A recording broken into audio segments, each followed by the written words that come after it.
Snow falls like shattered glass, sharp and relentless in the beam of Grace's headlights.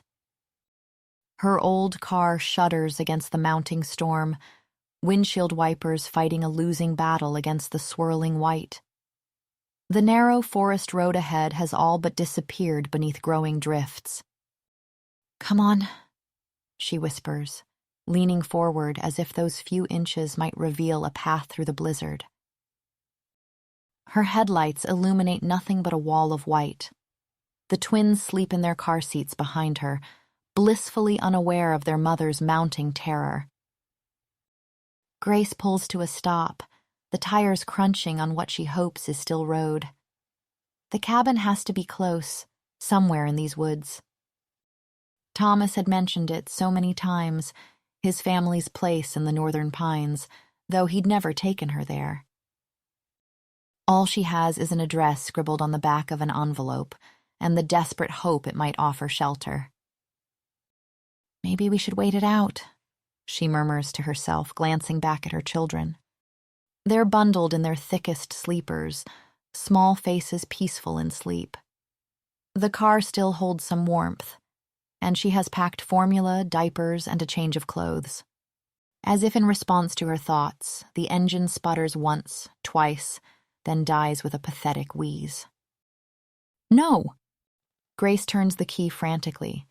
The engine groans, tries to catch, then falls silent. She tries again. Nothing. The cold immediately begins seeping in, made visible by her breath clouding in front of her face. Panic claws at her throat. They're miles from the nearest town, on a back road that might not see a single car for days in this weather. The twins will freeze long before morning without heat. Think, Grace, think. She closes her eyes, imagining what Thomas would do. Thomas, with his quiet confidence, his uncanny ability to remain calm when everything went wrong. Thomas, who is gone now, leaving her with 2 babies and nowhere to go after the landlord changed the locks 3 days ago. A soft whimper comes from the back seat. Zoe stirs first, as she always does, her brother usually following within minutes. Grace takes a deep breath. She can't carry all the baby supplies, but she can bundle the twins against her body for warmth. The cabin has to be close, somewhere in these woods. It's her only chance. "We'll make it," she tells the sleeping infants. "I promise." With shaking hands, she wrestles Zoe and Luca into their insulated snowsuits, secures them in their carriers, then buttons her oversized winter coat around them so they're nestled against her chest. The moment she steps out of the car, flashlight in hand, the wind nearly knocks her back. Snow pelts her face like tiny needles, instantly numbing her cheeks and nose. A sound reaches her ears, a long, mournful howl that raises the hair on the back of her neck. "Just the wind," she tells herself, though the pitch is too perfect, too intentional. Just the wind playing tricks. Grace trudges forward, one careful step at a time. The snow has already accumulated past her ankles, each step a small battle. She remembers passing a roadside emergency phone maybe half a mile back. If she can reach it, call for help. 20 minutes later, her hope of finding the phone has vanished along with any sense of direction. The road has disappeared beneath her feet, and she finds herself following what looks like a game trail through increasingly dense trees. The twins have awakened, Luca's hungry cries joining Zoe's frightened whimpers. "Shh, my loves," she whispers, though her words are instantly devoured by the storm. "We're going to be okay." She's lying to them. The forest stretches endlessly in every direction, identical pines bowing under the weight of snow. Her legs burn with exhaustion, her fingers numb around the flashlight. Grace's legs give out. She sinks to her knees in the snow, curling protectively around the twins. They're crying harder now, sensing their mother's fear. The cold is seeping through her layers, and she knows with terrible certainty that they won't survive the night out here. "I'm sorry," she whispers, tears freezing on her cheeks. "I'm so sorry." Something moves in the darkness beyond her flashlight's beam. Grace freezes, primal instinct raising the hairs on her arms. The beam of light wavers, then catches a pair of eyes that glow like molten amber in the darkness. A wolf emerges from the swirling snow, massive and silver gray. Grace doesn't move, doesn't breathe. The wolf is enormous, larger than any wolf she's seen in photos. Old scars mark its muzzle. "I'm just passing through," she finds herself saying, voice cracking. The wolf stops directly before her, lowering its head to sniff at the bundles against her chest. Its eyes meet hers again, a gaze too knowing, too deliberate for a wild animal. Then it turns, takes several steps away, and looks back at her expectantly. Grace blinks, disbelieving. The wolf takes a few more steps, then pauses again, turning its head to stare at her. "You want me to follow you?" The words sound absurd spoken aloud, but the wolf's intent seems unmistakable. With no better option, Grace struggles to her feet and follows. The wolf moves deliberately, slowing when she falls behind, occasionally turning to ensure she's still there. It leads her deeper into the forest, where the trees grow so dense they provide some shelter from the howling wind. Sometimes the wolf disappears briefly into the whiteout, and Grace's heart seizes with panic. But then it materializes again, waiting with that same eerie patience. Just when her strength is failing, when each step feels like it might be her last, Grace sees it. A small cabin emerging from the storm like a mirage. The wolf stands beside the porch, watching her with those impossible amber eyes. Chapter 1. The cabin door creaks open under Grace's trembling hand. She steps inside, the twins still bundled against her chest, her eyes scanning the darkness as she fumbles for a light switch. There is none. "Of course," she whispers, her voice too loud in the silent space. The beam of her flashlight reveals a single room with rough wooden walls. A stone fireplace dominates one wall, but the wood box beside it is empty, just a few splinters and dust. A small table, 2 chairs, a narrow cot with a threadbare blanket. A hunter's shelter, nothing more, certainly not prepared for infants. Grace lays the twins down on the blanket she spreads on the small cot, her heart sinking as she inspects the barren wood box. The temperature inside the cabin is only marginally better than outside, their breath still visible in the beam of her flashlight. "No wood," she says to herself. Without fire, they might as well be in the snow. She searches the cabin frantically, opening the single cabinet, finding only a dented pot, a chipped mug, and a rusted can opener. No food, no water, no wood. "We need fire," Grace murmurs, more to herself than to the wolf. She steps outside briefly, gathering fallen branches from near the cabin's edge. The cold is brutal, stealing her breath. By the time she returns with an armful of wood, her fingers are numb, her face burning with cold. The twins begin to fuss as she kneels before the fireplace, arranging the dampest branches she could find. It takes 4 matches before a spark catches, and even then, the wet wood hisses and smokes more than burns. "Please," she whispers, blowing gently on the struggling flame. "Please catch." Finally, a small flame takes hold, catching on a drier section of bark. Grace feeds it carefully, adding the smallest twigs first, coaxing the reluctant fire to life. Relief floods through her as warmth begins to seep into the cabin. A soft scratching at the door makes her turn. The wolf stands in the doorway, snow coating its thick fur. It pads silently inside, shaking snow from its coat. Grace instinctively steps between it and the twins, but the creature merely circles the perimeter of the cabin once, then settles in the farthest corner, watching. Its size is even more apparent in the confined space of the cabin. What had seemed large outside now feels enormous. Shoulders nearly reaching the height of the table, paws the size of dinner plates. Grace feels a flutter of unease having such a powerful predator so close to her babies, but the wolf makes no threatening moves. The twins are crying in earnest now, their little faces red with hunger and discomfort. Grace tears one of her own shirts into makeshift diapers, using her remaining clean one to wipe the twins clean. "Shh, it's okay," she soothes, speaking to them as she works. "Mommy's here. We're safe now. It's not much, but it's shelter." The wolf's ears twitch at the sound of her voice, but it remains in its corner, a silent presence.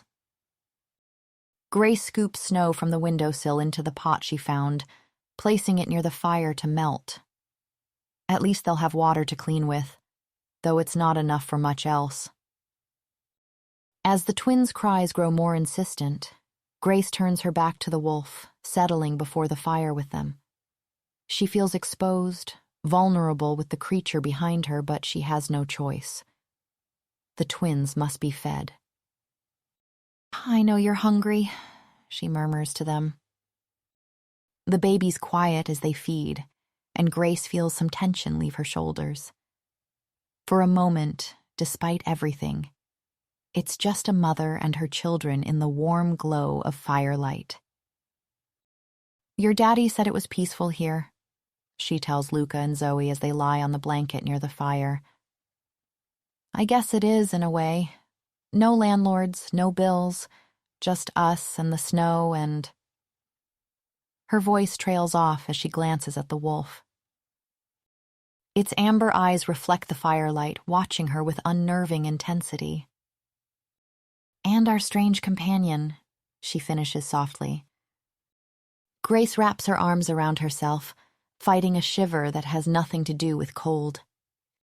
"I wish your father could have known about you," she tells the twins, stroking their soft heads. The wolf shifts in its corner, a soft sound escaping it, something between a sigh and a whine. "He would have been a good father," Grace continues. "He was kind, gentle, a bit mysterious sometimes, especially about his family." The last branch goes onto the fire. The flame dwindles, darkness creeping back into the corners of the cabin. Grace eyes the door, dreading the thought of venturing back into the storm, but knowing the fire can't die. Grace's eyelids grow heavy as exhaustion claims her. The last thing she sees before sleep takes her is the wolf, silhouetted against the firelight, standing guard at the door like a sentinel from some ancient myth. Chapter 2. Morning comes as a gentle brightening rather than a true sunrise. The storm has softened overnight, snow still falling but without the wind's savage fury. Grace wakes to find the fire burning low but steady. The wolf is gone. The absence hits her with surprising force. She scans the small cabin, irrationally worried, then laughs at herself. "What did you expect?" she murmurs, stoking the fire. "It's a wild animal. It found better things to do than babysit us." She feeds the twins by firelight, watching flakes drift past the window. The silence feels almost sacred after the storm's constant howling. "We made it through the night," she tells Zoe and Luca, their small faces turned up to hers. "That's something, isn't it?" As morning stretches toward midday, Grace inventories their situation. No diapers except what she can fashion from her own clothes, no food, shelter that's barely adequate. The car might as well be on another continent. She's arranging the twins on their blanket when the cabin door nudges open. Grace spins around, startled, then freezes in disbelief. The wolf has returned. Something dark hangs from its jaws. It steps inside, shaking snow from its coat, then deposits a rabbit on the floor and backs away several paces. Grace stares, unable to process what she's seeing. Wild predators don't bring food to humans. They don't return to cabins. They certainly don't stand there looking at her with what almost seems like expectation. "You came back," she says, her voice barely audible. "Why did you come back?" The wolf blinks slowly, amber eyes unreadable.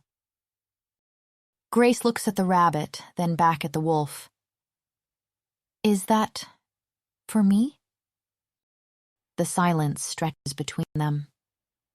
The wolf makes a soft sound in its throat, then nudges the rabbit an inch closer to her with its nose.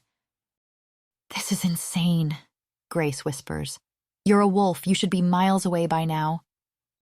But the evidence lies before her, a wild predator sharing its kill.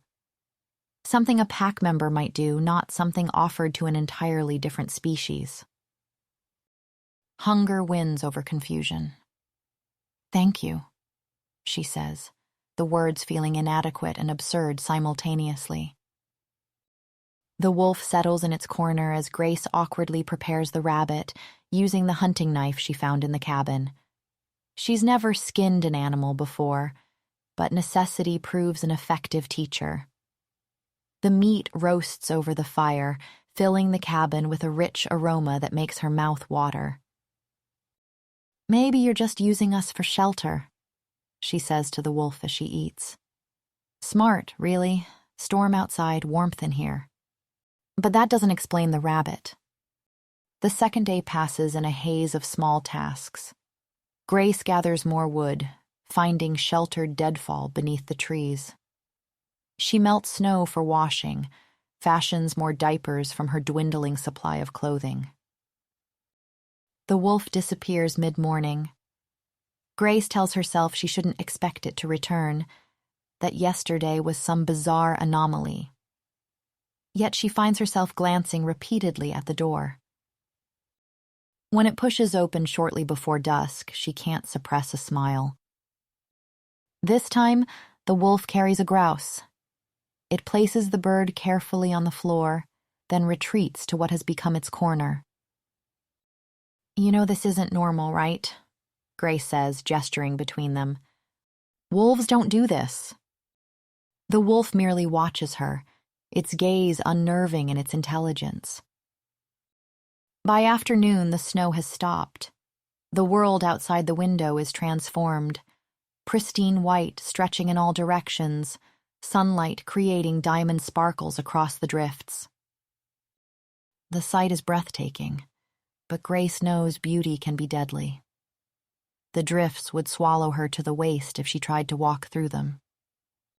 "We're not going anywhere soon," she tells the twins as she changes them, "but we're safe here, for now." That evening, as twilight settles over the white landscape, the wolf lingers near the fire where the twins lie on their blanket. Its posture is different, less guarded, head tilted in apparent curiosity. Grace watches it from the corner of her eye as she prepares her meager dinner. The wolf inches closer to the babies, its movements almost hesitant. "They're just babies," Grace says softly. "They won't hurt you."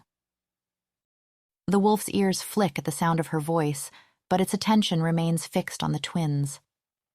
Luca waves his arms, making small gurgling sounds. Zoe watches the wolf with wide, solemn eyes. Grace sets her food aside, tension rippling through her.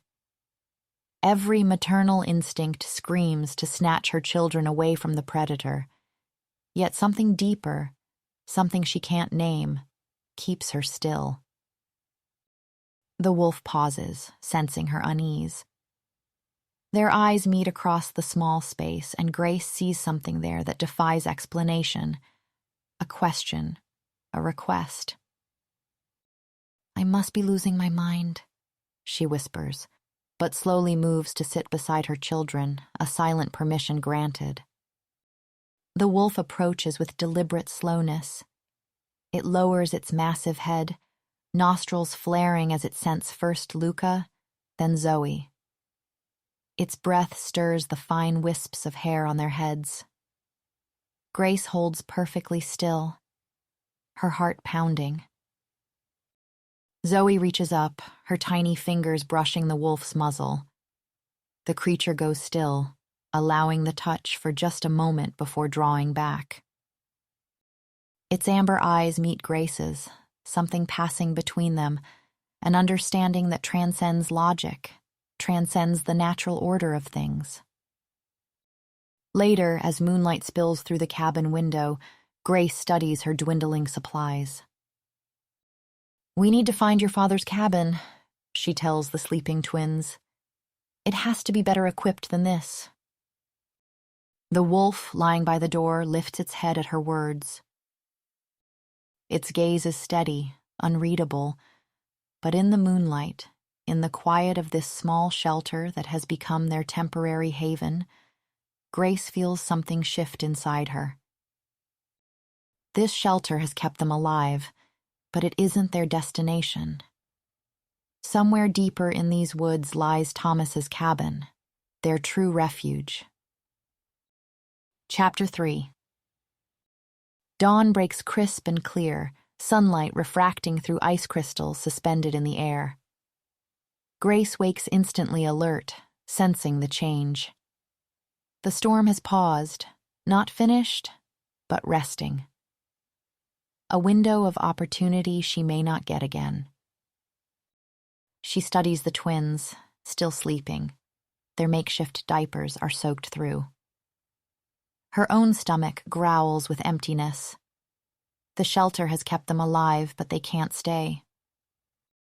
"Today," she whispers, decision crystallizing, "we find the cabin, or we don't survive another night." The wolf is gone. Out hunting, she assumes. Grace gathers what little they have, the knife, the pot, the threadbare blanket. She fashions a more secure carrier for the twins from her coat, testing how to distribute their weight to allow her to trudge through deep snow. Grace steps outside, blinking in the brightness. The world has transformed into something alien and beautiful. Snow blankets everything, pristine white broken only by the deep blue shadows of trees. The cold is different without wind, a still, patient predator rather than a howling beast. The car must be her first destination. She needs diapers, formula, proper clothes for the twins. Then she'll search for the cabin Thomas described. Grace orientates herself, trying to remember the direction they came from. All landmarks are buried, the forest transformed. She looks for disturbed snow where they might have walked, but the storm has erased all tracks. "Trust yourself," she murmurs, securing the twins against her chest. Luca fusses briefly, Zoe blinking up at the bright sky. "We can do this." She chooses a direction and begins walking. The snow reaches mid-thigh in places, each step a battle. Sweat forms under her layers despite the cold, her breath coming in white clouds. An hour passes. No sign of the car. Grace pauses beneath a towering pine, adjusting the twins. Doubt creeps in. Has she been walking in circles?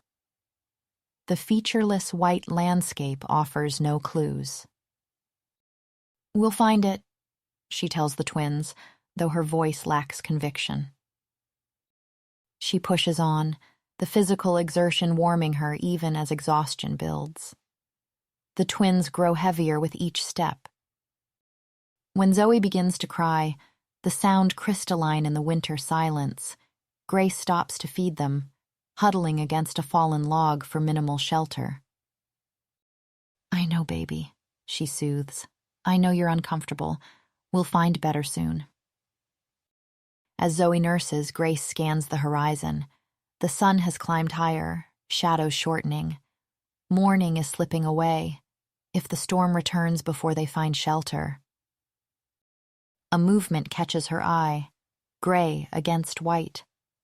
The wolf appears at the crest of a small rise, watching her. Relief floods through Grace, surprising in its intensity. "You found us," she calls. The wolf stands motionless, then turns away, moving a few paces before looking back expectantly.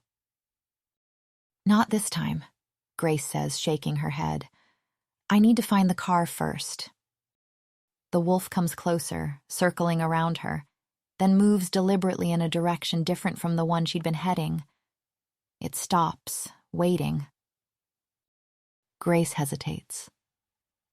Following a wolf through a blizzard had seemed like madness, yet it saved their lives. Now, in daylight, it seems even more absurd. "Do you understand what I'm looking for?" she asks, feeling foolish. "A car, metal, on a road." The wolf simply waits, amber eyes fixed on her. Grace makes her decision. "Lead on, then." She follows the wolf through a stand of trees, into a clearing she doesn't recognize, then down a gentle slope. The walking is easier here, the snow not quite as deep. The landscape shifts subtly, more deciduous trees mixed with the pines. A fallen birch creates a natural bridge over a frozen creek. The wolf crosses easily, then waits as Grace navigates it carefully, balancing with precious cargo.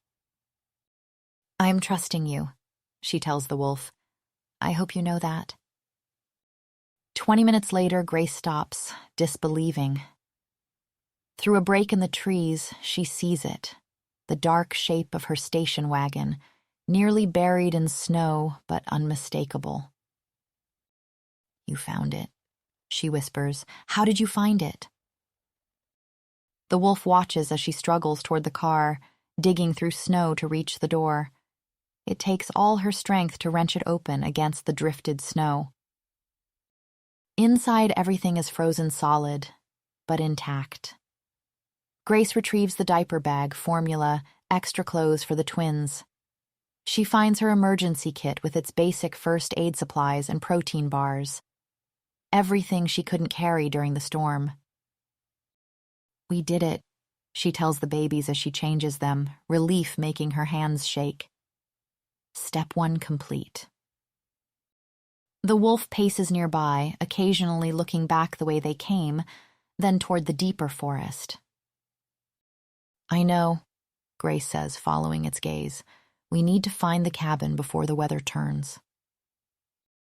She shoulders her supplies, adjusts the twins securely against her, and nods to the wolf. "Show me." The creature leads her away from the car, away from the road, deeper into the forest. The terrain grows more challenging. Small hills, fallen trees, areas where the snow has drifted higher than her waist. Grace follows animal trails where she can, sometimes using broken branches to test snow depth before stepping. The twins grow restless as noon passes. Grace stops to feed and change them, her own hunger gnawing at her. She forces down a protein bar, knowing she needs strength for what lies ahead. The wolf waits with surprising patience, sometimes disappearing briefly only to return minutes later, as if scouting their path. The quality of light changes, taking on the golden hue of approaching sunset. Grace's legs burn with fatigue, her shoulders aching from carrying the twins. Twice she stumbles, barely catching herself. "I can't go much further," she admits as they stop by a frozen pond. The temperature is dropping as daylight wanes. Panic rises in her throat. We need to find it soon. The wolf moves ahead, more purposeful now. It leads her up a steep incline, the climb nearly impossible with her burden. At one point, Grace slips to her knees, tears of frustration and exhaustion threatening. "I can't," she gasps. The wolf returns to her side, circling close. For one bizarre moment, Grace imagines leaning against its substantial form for support. Instead, she finds strength somewhere deep inside, that same core of determination that got her through labor alone, through Thomas's funeral, through every impossible day since. She pushes to her feet and continues climbing. At the crest of the hill, the wolf stops, standing tall, its gaze fixed ahead. Grace reaches its side, breathing hard, then freezes. Below them, nestled in a natural clearing surrounded by protective pines, sits a cabin. Not the crude shelter they left behind, but a proper cabin with a wide porch, smoke curling from its chimney against the darkening sky. "Thomas's cabin," she whispers. "It's real." The structure gleams golden in the last rays of sunlight, windows reflecting the flame colors of sunset. Even from this distance, Grace can see it's well-maintained, solid. A real home, not just a shelter. She looks at the wolf beside her, its proud posture, the dignified tilt of its massive head. For a moment, the creature seems to embody the wilderness itself, untamable, dangerous, yet somehow offering her passage, offering protection. "Thank you," Grace says simply. The wolf meets her gaze, amber eyes reflecting the sunset. Then it moves forward, leading her down toward their destination, toward safety. Chapter 4. The cabin door swings open under Grace's hand, warm air greeting her as she steps inside with the twins. She pauses, awestruck. This is no crude shelter.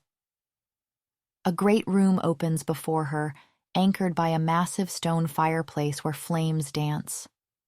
Comfortable furniture, thick rugs, built-in bookshelves. It feels like a true home. Most surprising of all, the fire is already lit. "Hello?" Grace calls. "Is anyone here?" No answer. The wolf slips in behind her, shaking snow from its coat, eyes scanning the room with practiced ease.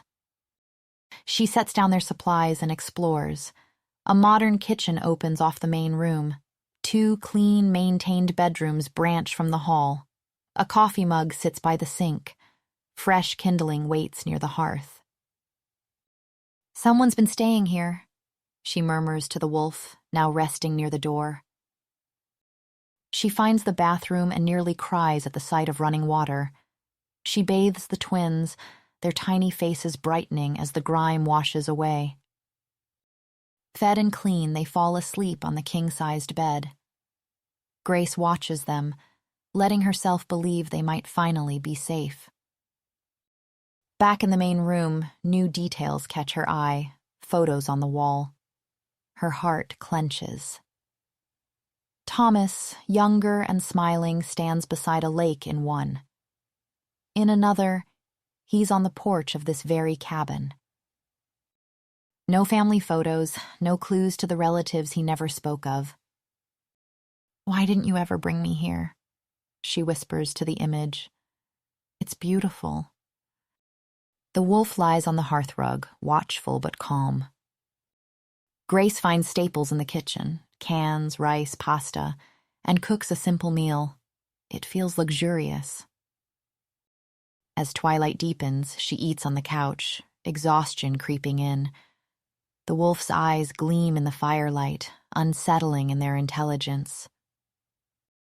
Eventually, it pads to the door and scratches. Grace lets it out. The cabin feels strangely empty without it. She's midway through the kitchen cabinets when she hears a key turn in the lock. Heart pounding, she grabs a cast-iron skillet and presses against the wall. The door swings open. A man enters, stamping snow off his boots, back turned as he shrugs off his coat. Grace raises the skillet. He turns and spots her. What the? He stops, eyes widening. Who the hell are you? I should be asking you that. Grace snaps. This is private property, sir. The man blinks. Yeah, he shoots back. My private property. Now who are you and why are you threatening me with my own cookware? This cabin belongs to Thomas Wilson, Grace says, standing her ground. My husband. The man's expression shifts to confusion. Thomas is married? He asks. He was, Grace corrects. He died 4 months ago. Shock hits the man's features. Thomas is dead? He asks, voice strained. Grace nods slowly. Hiking accident last October, she explains. The stranger runs a hand through his hair. We hadn't spoken in years. He murmurs, seeming lost. So you admit you knew him? Grace observes. I'm Cooper Blackwood, the man says, extending his hand. Thomas's cousin. A baby's cry cuts through the air. You have a baby here? Cooper asks, meeting her eyes. Twins, Grace replies, finally lowering the skillet. Thomas's children. His expression softens. Tom had children? He never... The door swings open as the wolf enters, shaking snow from its coat.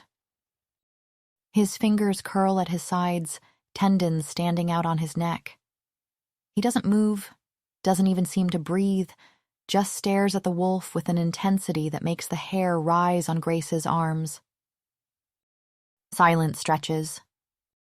Don't worry, Grace says. It's not dangerous, at least not to us. Cooper's jaw clenches. I wouldn't be so sure about that, lady. No, I swear, Grace insists. It's been protecting us. It led us here. Cooper's head snaps toward her. It led you to this cabin? His gaze flicks between her and the wolf. Grace nods. I know it sounds crazy, but it's true. Luca's cries grow more insistent and Grace sighs. I need to check on my son, she says. She leaves Cooper and the wolf in their silent standoff, returning to the master bedroom where Luca has worked himself into a full cry. Zoe remains asleep beside him, somehow undisturbed by her brother's noise. When his cries subside to hiccuping whimpers and she manages to return to the main room, she stops in the doorway, stunned. Cooper stands near the fireplace, speaking in low, urgent tones, to the wolf. Not as someone might speak to a pet or even a wild animal, but as one would address an equal, a person. Alpha, I just don't think... He breaks off as he sees her. The wolf turns too, eyes meeting Grace's with unnerving calm.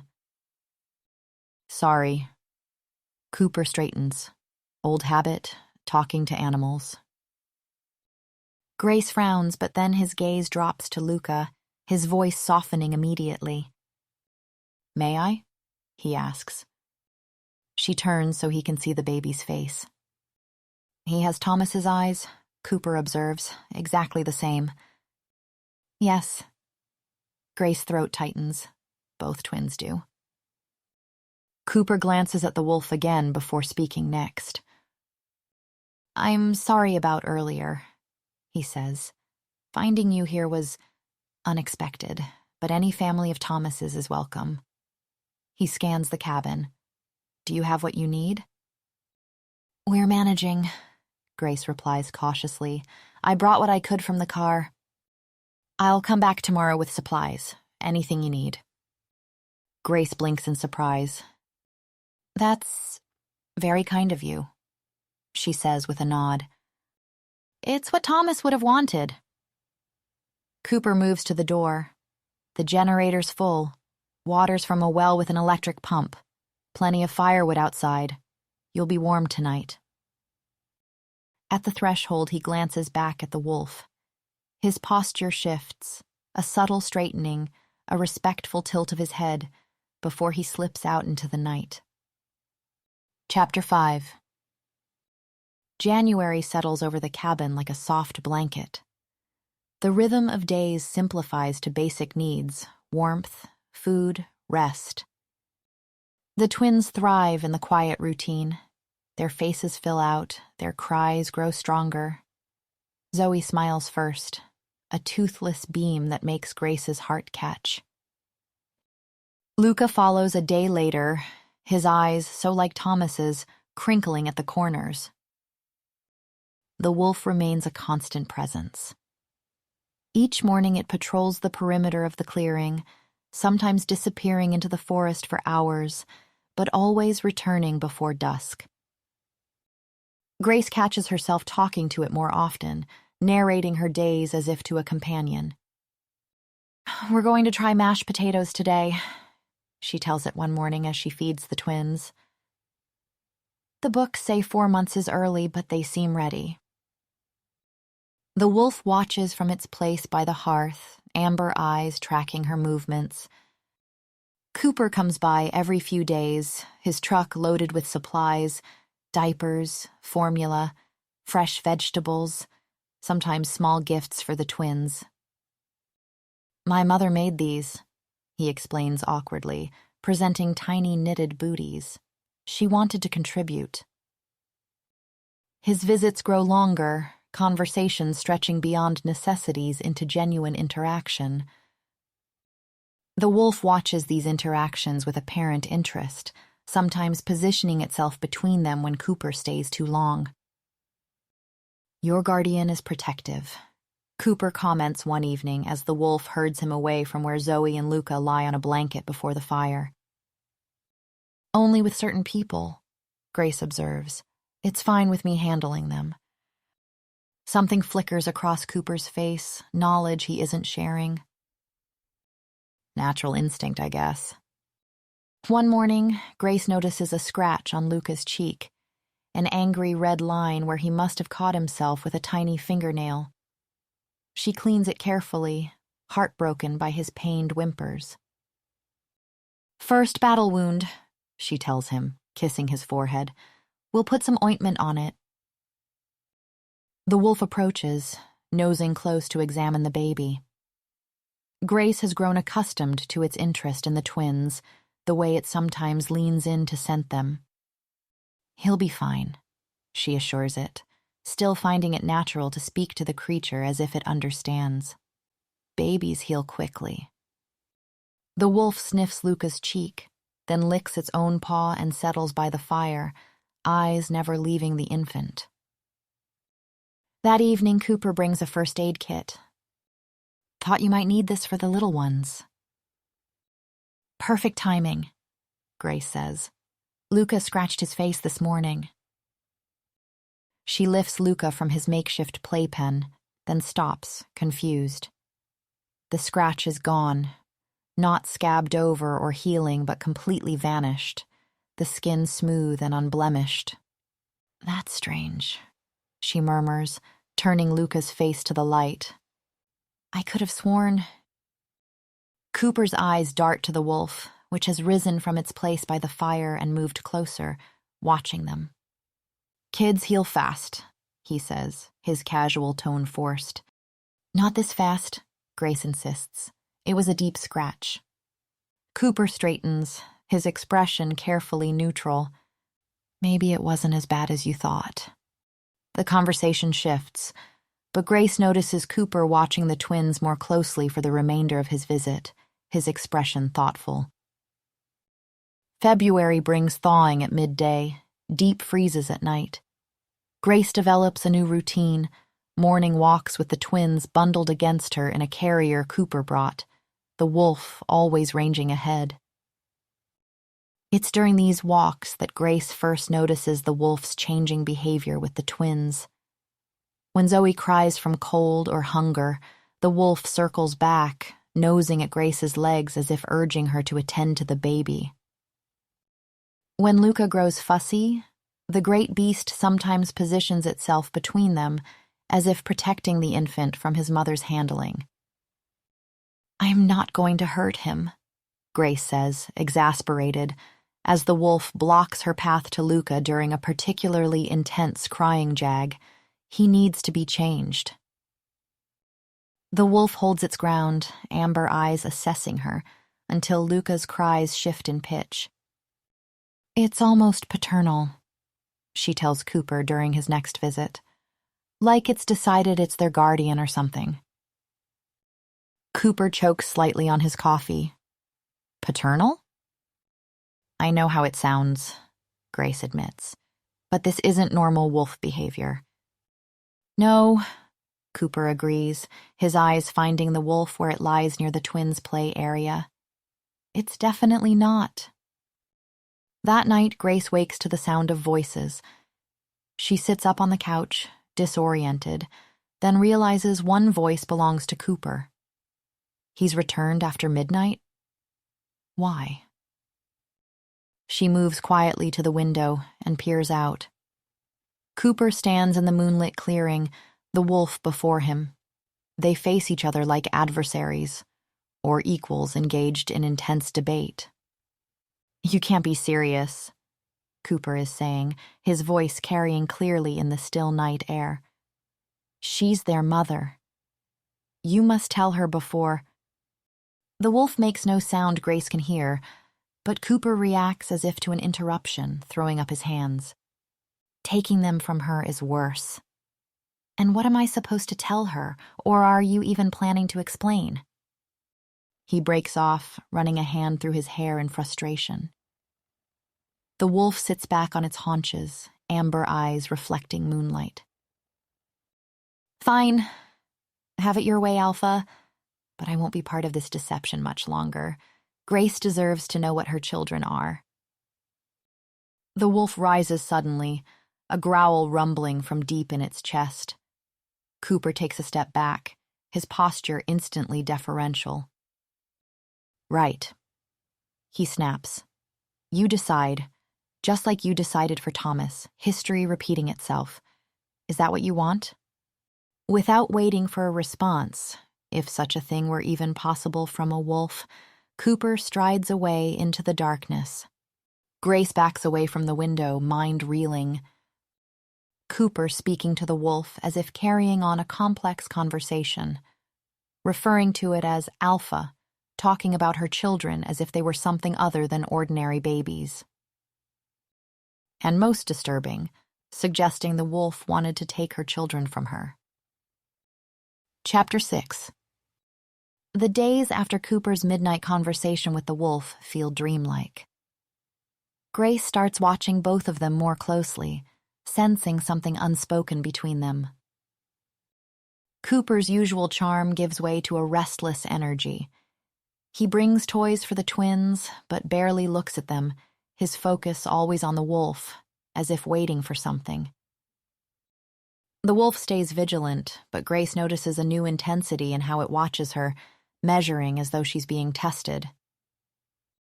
One evening in late March, Grace washes dishes at the sink while the twins nap.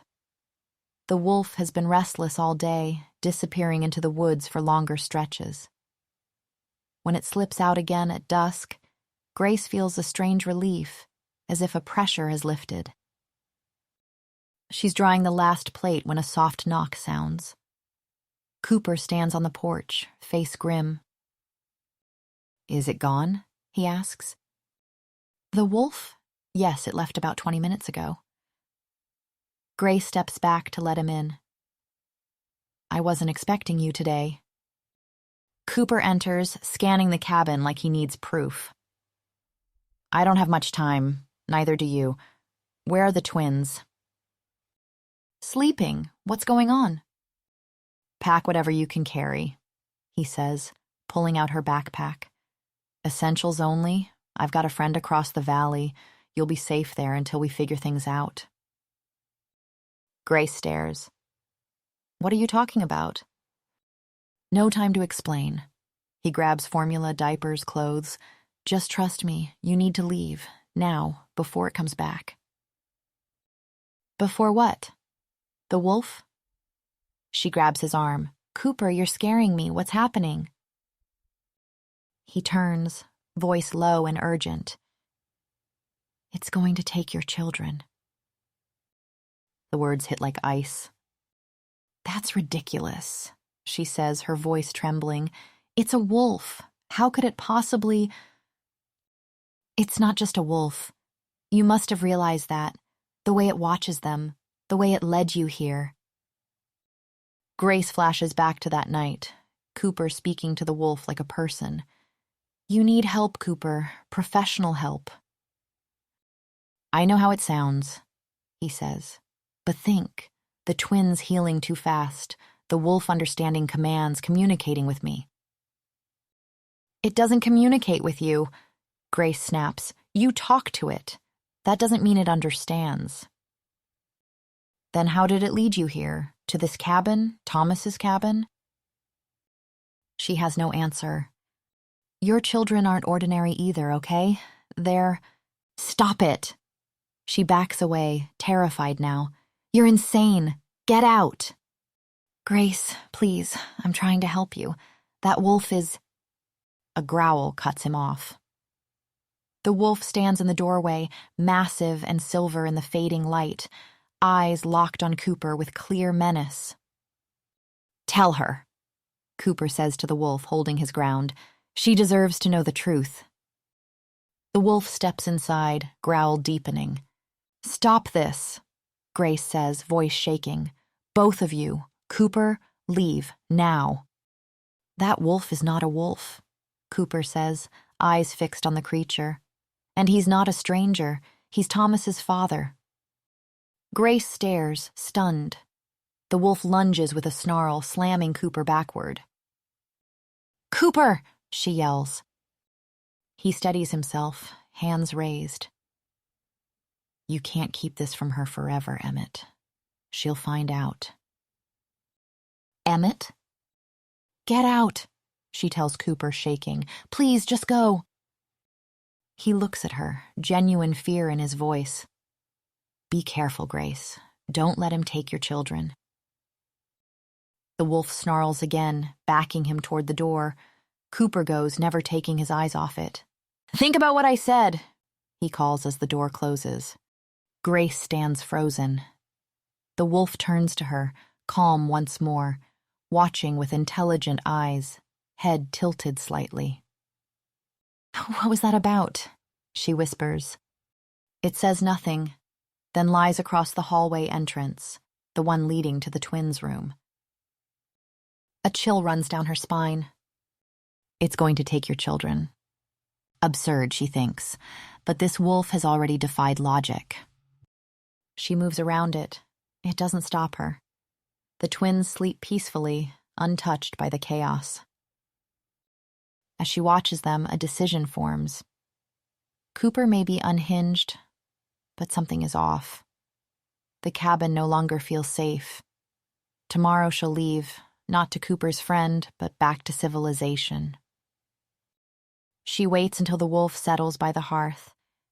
Then she packs quietly, essentials only, clothes, diapers, formula, the emergency cash Cooper helped her earn.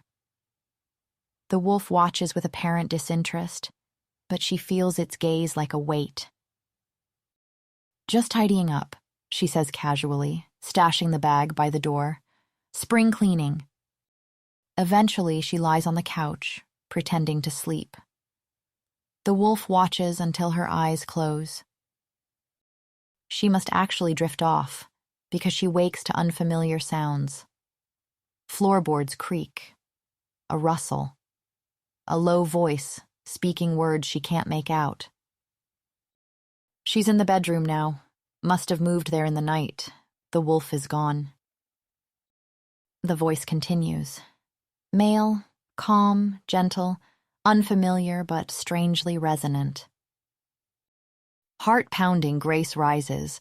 She grabs the baseball bat Cooper once gave her and creeps toward the door. In the main room, lit only by dying embers, sits a man she's never seen. Older, silver-haired, dignified.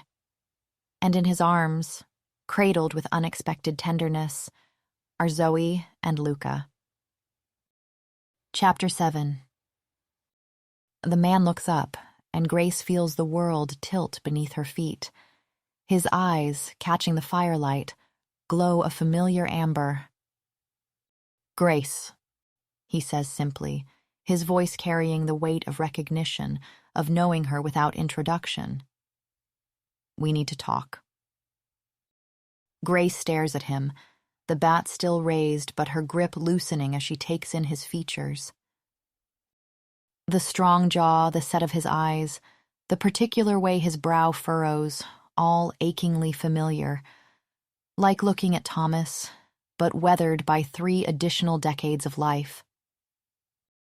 "You're Thomas's father," she whispers knowingly.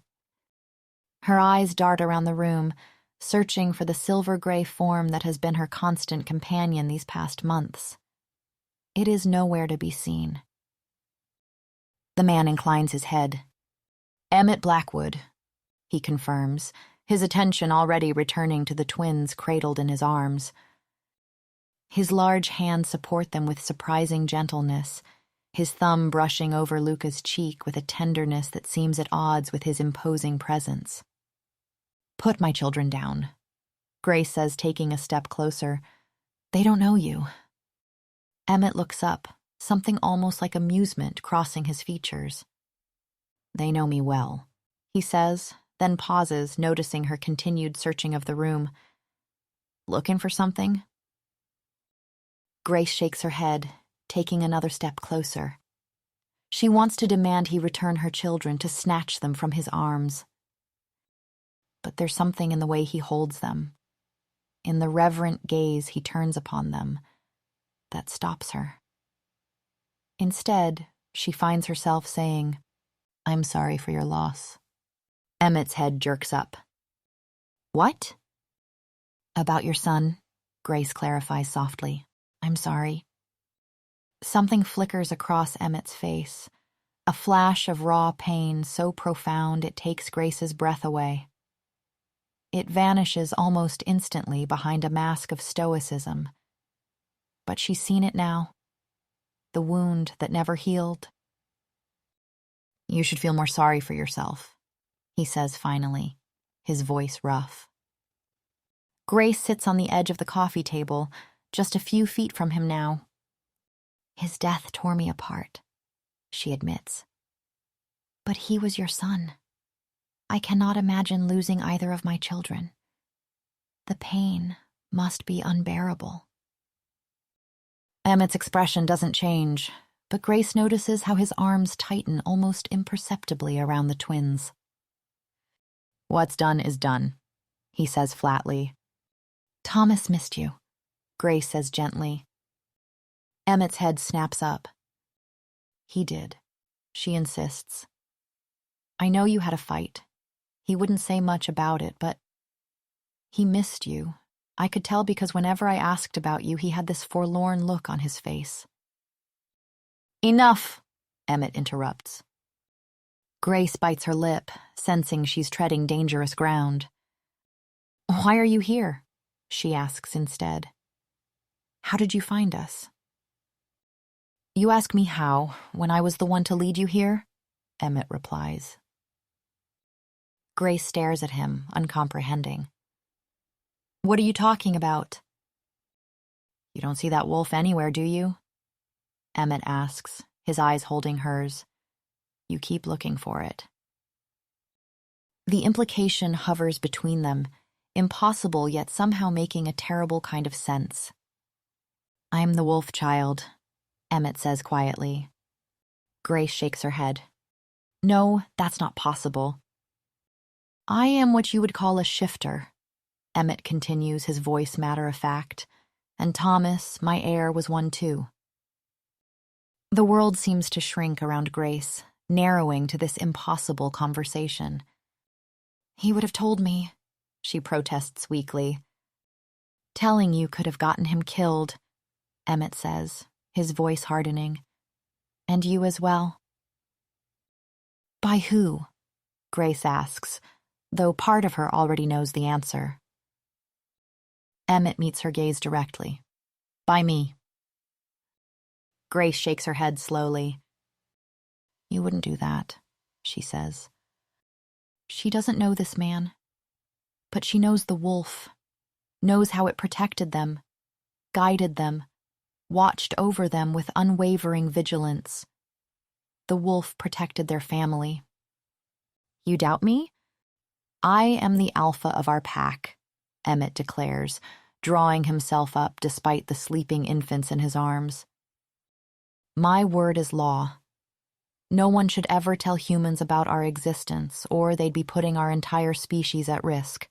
A crime punishable by death. And yet you're telling me, Grace observes softly. Emmett frowns, clearly disliking being confronted with this contradiction. Me telling you is but a consequence of my son's poor choices, he says stiffly.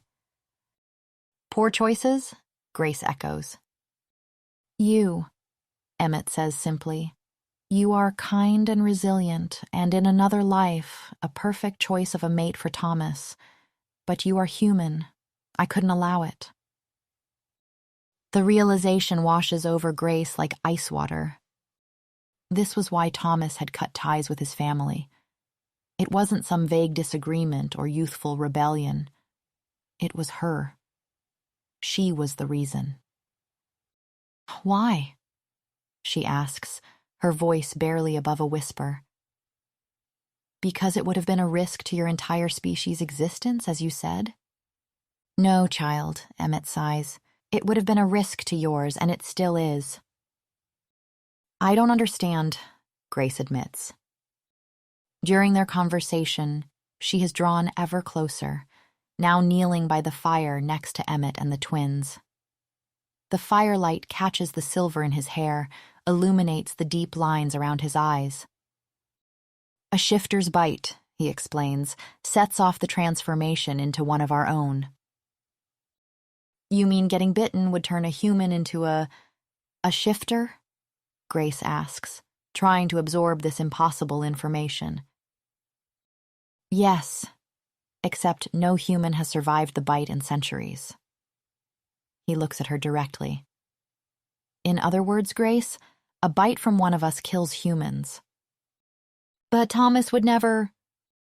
Thomas wouldn't, Emmett sighs, his gaze dropping to the twins. But a child? Grace follows his gaze to her sleeping babies, understanding dawning with terrible clarity. Are you saying my children are... Your children are Thomas's? They are my heirs, Emmett says with quiet pride. And when they are of age, they will call upon their wolves and shift as their father once did. Grace shakes her head. That's impossible, she whispers, but there's no conviction in her denial. Emmett studies her for a moment, then gently shifts Zoe in his arm. With his free hand, he traces a single fingernail along the baby's forearm, not enough to truly hurt her, but enough to break the skin. Zoe's eyes fly open, her cry piercing the quiet room. Before Grace can react, Emmett makes a soft shushing sound, not the frantic hushing of a guilty adult, but something deeper, more resonant. Zoe's cries stop instantly, her eyes fixed on Emmett with uncanny focus. Look, he says, nodding toward the small scratch. As Grace watches, the tiny wound closes before her eyes, the skin knitting together until no trace remains. That can't be... She reaches out with trembling fingers to touch the spot where the scratch had been. Shifter children heal quickly, Emmett explains. It's one of the first signs. Grace thinks back to Luca's mysteriously vanished scratch, to all the little oddities she'd dismissed or rationalized away. We can be careful, she says, desperation creeping into her voice. I'll explain to them once they're old enough. And before that? Emmett interrupts gently. When they grow teeth in a couple of months, they won't be old enough to understand. And even as they grow older, Grace, shifter children have trouble controlling their instincts. Biting, even affectionately, is natural to a wolf. His eyes hold hers, unflinching. They will bite you, and it will kill you. And then what will it do to them? The image forms in Grace's mind with terrible clarity. Her children, confused and terrified, standing over her lifeless body, not understanding what they've done. The devastation, the trauma, the loss that would shape them forever. "No," she whispers, tears filling her eyes. The sound of the cabin door slamming open interrupts the moment. Cooper stands in the doorway, a rifle leveled at Emmett. His face is flushed, his breathing rapid, as if he's run all the way here. "Put the babies down, Alpha," he orders, his voice steady despite his obvious agitation. "Now." Emmett's expression hardens, but he makes no move to comply or to defend himself. "Grace," Cooper says without taking his eyes off Emmett, "take your children and get behind me." Grace doesn't move, frozen in the impossible space between them. "Shifters belong in packs," Emmett says, his eyes on Grace rather than the rifle. "Especially young ones. Your children need to be amongst their kind. They need an alpha. They need—" "You?" Grace finishes softly. Emmett meets her gaze. "I'm sorry, Grace. But I will have to take the children with me, for your own good." Grace gasps, a hand flying to her mouth. "You will be allowed to visit under surveillance," Emmett continues, his tone gentling. "But to leave the children in your care, that isn't sustainable for either of you." The sincerity in his voice, the genuine love in his eyes as he looks at the twins, it cuts through Grace's denial. He believes what he's saying. He truly thinks this is the only way. "Cooper?" Grace says, her voice trembling slightly. "Is this true?" Cooper's jaw tightens. "You're their mother, Grace?" "Is it true?" she presses.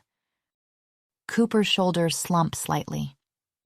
"Yes," he admits reluctantly, "but I'll help you.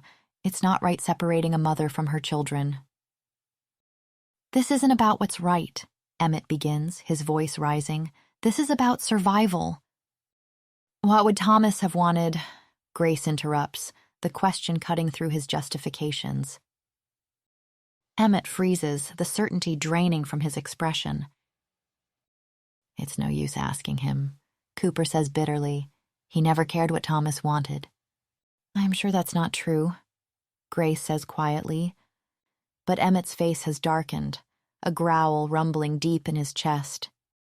"It is true," Cooper insists, the rifle still trained on Emmett. "He didn't care Thomas didn't want to be alpha. He didn't care Thomas fell in love with you, Grace. And he didn't care that banishing him from the pack was as good as killing him." "Enough!" Emmett snarls, his face contorted with sudden fury. Grace moves quickly, taking the now stirring twins from Emmett's arms and retreating to place them safely in their room. When she returns, the tension in the main room has escalated, Cooper and Emmett locked in a standoff of words and unspoken history. "He was attacked by rogues because he had no protection, because you took away that protection," Cooper is saying, his voice rising with emotion. "Enough, boy," Emmett commands, his voice carrying that same resonant quality that had silenced Zoe's cries. "What are you talking about?" Grace asks, stepping back into the room. Cooper's face is pale with anger. "Thomas didn't die during a hiking trip, Grace. Or more accurately, he didn't die in an accident. He was killed by other shifters. Shifters that were after our pack, after Emmett. They thought using Thomas to get to him." "I said enough!" Emmett roars, rising to his feet. "If only they knew you'd sooner let your own son die than support him in choices you didn't agree with," Cooper shouts back. "Thomas fought the rogues for you. He died because you abandoned him." Something breaks in Emmett's expression, control, restraint, the careful mask of authority. With a sound that's more animal than human, he lunges toward Cooper. Mid-leap, his form blurs, shifts, transforms, and suddenly the silver wolf is sailing through the air toward Cooper. Cooper raises the rifle, his finger moving to the trigger. "No!" Grace cries, lunging forward to divert the barrel. The shot goes wild, splintering wood near the ceiling. The wolf, Emmett, lands heavily, teeth bared in a snarl. "Stop!" Grace commands, placing herself between them. She turns to Cooper first. "I appreciate you fighting for me," she says, meaning every word. But killing Emmett is not what Thomas would have wanted. Her voice softens. "And it's not what my children want, because they love their grandfather." The realization washes over her as she speaks. The wolf who appeared in the storm, who led them to safety, who watched over them with such devotion, was their grandfather all along. He had shown up when they needed him most, protected them, loved them in his way. Grace was orphaned young, bounced through the foster system. She never knew a parent's love. To have family appear for her children, to see that fierce devotion touches an empty place inside her she hadn't realized still ached. But mostly she looks at the wolf, at Emmett, and sees her children's future. One day soon, they will be the same. Wolves. Her children are wolves. And she cannot help them with that. They would have needed their father. But their father is gone. "I will be allowed to visit?" she asks softly, addressing the wolf. Emmett goes perfectly still. "Don't, Grace," Cooper pleads, lowering the rifle. "You survived the birth. Most humans don't. Don't sell yourself short." "I'm not," Grace says, tears streaming freely down her face now. "I will be in their lives. I will be their mother. But I can't help them with—" She gestures helplessly, unable to articulate the enormity of what her children will need. She wipes at her tears, then kneels before the wolf, meeting those familiar amber eyes directly. "We will raise them together," she says with quiet conviction. "As we have these past months, as a family." Something shifts in the wolf's gaze, a grudging respect. Slowly, deliberately, the massive silver head inclines in what can only be interpreted as agreement. It is the right choice. The only choice that keeps them safe, that gives them what they need. The choice that Thomas would have made had he lived to see his children. But as Grace looks at the wolf that saved them, at the grandfather who will raise her babies, she feels the weight of all she's losing press down like stones on her chest. "Family," she whispers, the word catching on a sob as she reaches out a trembling hand to the wolf. "Together." The promise feels like both a blessing and farewell. Chapter 8. 2 years later, sunlight filters through ancient pines, dappling the forest clearing with gold. Luca and Zoe, now sturdy toddlers with wild energy and wilder curls, chase each other in circles, their laughter ringing like bells in the crisp mountain air. Grace watches from her bench at the edge of the clearing, hands folded in her lap to keep from reaching out. "They're getting faster," Cooper observes, standing at her shoulder like the sentinel he's become. "Zoe almost caught that squirrel yesterday." Grace smiles, pride and heartache mingling. She has her father's reflexes. 2 years have etched their patterns into this new life. The Alpha's estate has become home, though not in the way Grace once imagined motherhood would be. She has her own house at the edge of the property, close enough to see her children daily, far enough to keep them safe from accidental harm. Luca spots her and breaks into a delighted run toward the bench. "Mama, look!" He holds up a pine cone, his greatest treasure. Behind him, Emmett emerges from the trees in wolf form, silver-gray coat gleaming in the sunlight. "That's wonderful, sweetheart," Grace calls, not rising from the bench. Luca beams, taking another step toward her. "Careful," Cooper murmurs, moving subtly to position himself between Grace and the approaching toddler. Emmett makes a soft sound, not quite a growl, more a reminder, and Luca stops, remembering the rules. His face falls for just a moment, then brightens as Emmett nudges him gently with his massive head. "Show your sister," Grace suggests, keeping her voice light despite her aching heart. "Maybe you can find one for her, too."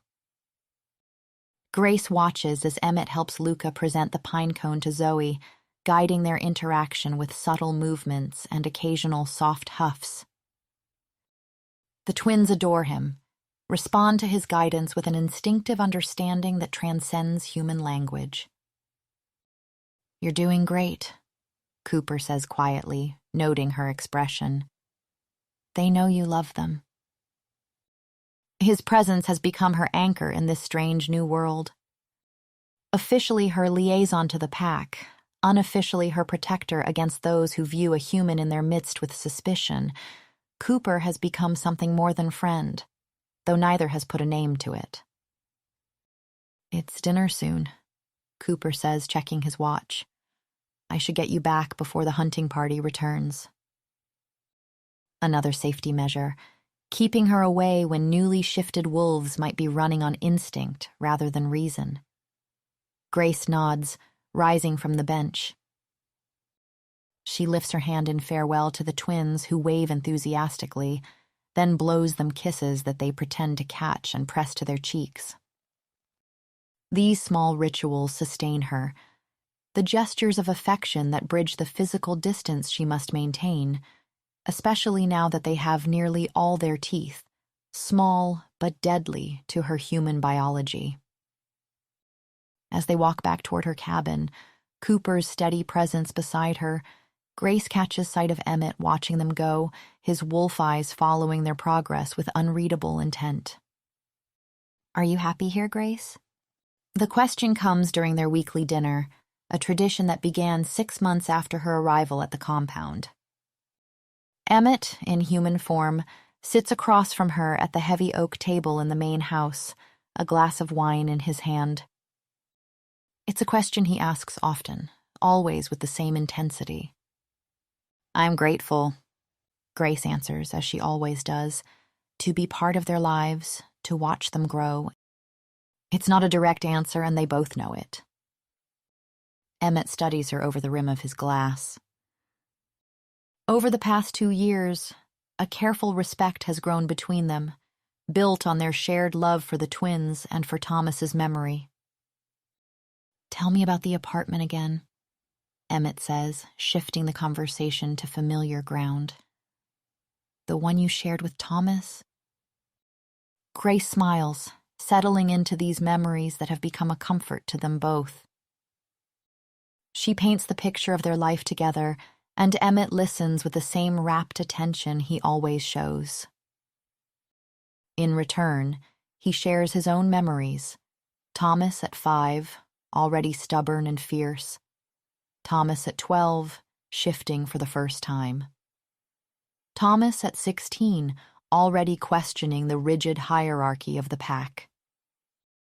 "He was never meant to be alpha," Emmett admits. "I should have seen that earlier."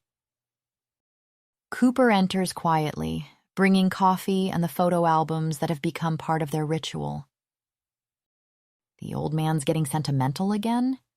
he asks Grace with a wink. She ignores him good-naturally. "Thomas looks happy here," she comments instead, touching a photo of teenage Thomas. "He was," Emmett confirms, "until he wasn't." As Grace prepares to return to her cabin, he walks her to the door, a courtesy he's only recently begun to observe. "Cooper will see you safely back," he says, But I'd like to visit you tomorrow evening, if that's acceptable. Grace looks at him in surprise. Of course, she says. Is everything all right? Yes, he assures her. There's simply a matter I wish to discuss privately. The knock at her door comes precisely at 7 the next evening. Emmett stands on her porch, his imposing frame silhouetted against the setting sun. Thank you for agreeing to see me, he says formally, declining her offer of a seat. He stops his pacing, turning to face her fully. I want to thank you, Grace. She blinks in surprise. For what? For being a wonderful mother to my grandchildren, he says. Thomas chose well when he chose you. Grace doesn't know how to respond to this unexpected praise. They make it easy to love them, she says finally. Emmett shakes his head. But the situation you've been placed in doesn't. Nothing about this has been easy for you. He hesitates, then asks the familiar question. Are you happy here, Grace? Yes, she says automatically. I'm grateful for... No, Emmett interrupts gently. The truth, please. Grace meets his amber eyes, so like her children's, and finds she cannot dissemble. I'm as happy as I can be, she says softly. But it breaks my heart a little every day, not being able to hold them when they reach for me. Emmett takes her hand, the gesture so unexpected that Grace nearly pulls away. You've reunited me with my son, he says, emotion making his voice rough. Not literally, of course, but through your stories, your memories, you've given me back the years I lost with him. Grace feels tears pricking at her eyes. He would have wanted that. You've done more for my family, for my son, for my grandchildren, than I ever have. Emmett continues, his grip on her hand tightening. You are more of a family leader than I ever was. Despite your fears, your feelings, you do what is best for your family. Always. Grace squeezes his hand back, confused when she notices movement outside the window. A tall figure with copper-colored hair waiting at a respectful distance. Who is that? She asks, nodding toward the window. Emmett doesn't turn to look. Someone who will help me express my gratitude to you. What do you mean? For 2 years now, I've watched you be here for your children, for us, keeping silent on your own pain. Emmett says, I've been a fool, Grace. Your children need you. More than anything, anyone. I'm here, Grace says, bewildered by his intensity. And I will always be here. Yes, Emmett says with surprising firmness. You will. His next words stop her breath entirely. How would you like to be fully part of the pack from now on? Not separate, not watching from a distance. Grace stares at him, uncomprehending. What do you mean? Isn't it necessary, at least until the twins are older? It has lasted long enough, Emmett interrupts, and it will no longer be necessary after tonight. What? Grace whispers. How? Emmett studies her face, his expression more open than she's ever seen it. How would you like to become a shifter? The question is so unexpected that Grace can only stare at him. But it's not possible, she says finally. You said no human has survived the bite in centuries. What if it was? Emmett presses. Would you want it? Grace's mind spins with possibilities. To be a shifter, to be like her children, to understand their world and to be fully present in their lives. To be able to teach them, guide them, protect them as only a mother can. And beneath these thoughts, unbidden but undeniable, to belong fully to this world that Cooper inhabits, to erase the final barrier between them. Yes, she whispers, the truth of it resonating through her entire being. Yes, I would. Emmett nods once as if he never doubted her answer. Good. He squeezes her hand again. Then it will be done. But... Grace glances again at the window, at the stranger with his unusual copper hair. As if sensing her attention, he turns, and Grace catches a glimpse of eyes glowing an impossible emerald green. This is goodbye, Emmett says, drawing her attention back to him. What? Grace asks, suddenly afraid. What will you do? Make things right, Emmett says simply, no matter the cost. Before she can question him further, he releases her hand and walks out, his stride purposeful, shoulders set with determination. Grace stands frozen, trying to make sense of the encounter, when a soft knock sounds at her still open door. Cooper leans against the frame, his expression troubled. You heard? She asks. He nods, stepping inside and closing the door behind him. I was listening. Force of habit, watching out for you. Who was that man with Emmett, the one with the green eyes? Cooper runs a hand through his hair, a gesture of agitation she's come to recognize. A magician. He's something older, something that can grant wishes, any wish, but always at a price. A price? Grace echoes, suddenly cold despite the warmth of the evening. What price? Cooper moves closer, his hand coming up to cup her cheek with unusual tenderness. Some things are priceless, he says softly, his eyes holding hers with an intensity that makes her breath catch. You are one of them. Grace understands then with terrible clarity what Emmett intends. No, she whispers. He can't. He already has, Cooper says gently. The decision was made before he came to you tonight. Grace feels tears spill over, running down her cheeks and over Cooper's fingers. Why? Why would he make such a dangerous wish for me? Cooper's smile is sad but knowing. Because he finally understood what Thomas knew all along, that love is worth any sacrifice. Epilogue. The old man sits on the front porch, watching snowflakes drift from a pearl-gray sky. Winter again. Is it the first snow of the season? Perhaps the last? He can't quite remember what month it is. December, maybe, or February. Sometimes the days blur together, hours stretching and compressing like an accordion being played by careless hands. Yesterday seems very far away. Tomorrow feels uncertain. There was something important he was supposed to remember. A name. Yes, his name. What was it? The thought slips away like water through cupped fingers, leaving only a vague unease behind. He should know his own name. Everyone knows their name.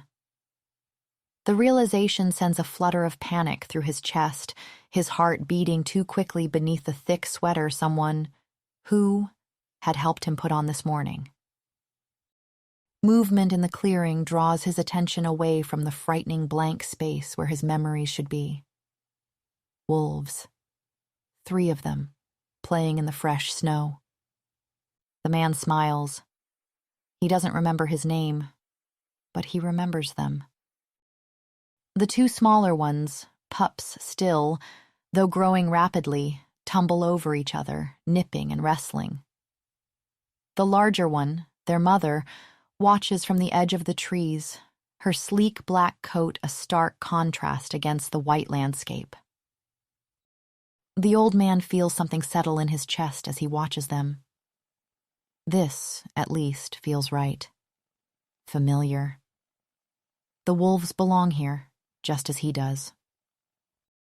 One of the pups, silver gray with amber eyes, gets the upper hand in the wrestling match, pinning his sister and snarling triumphantly.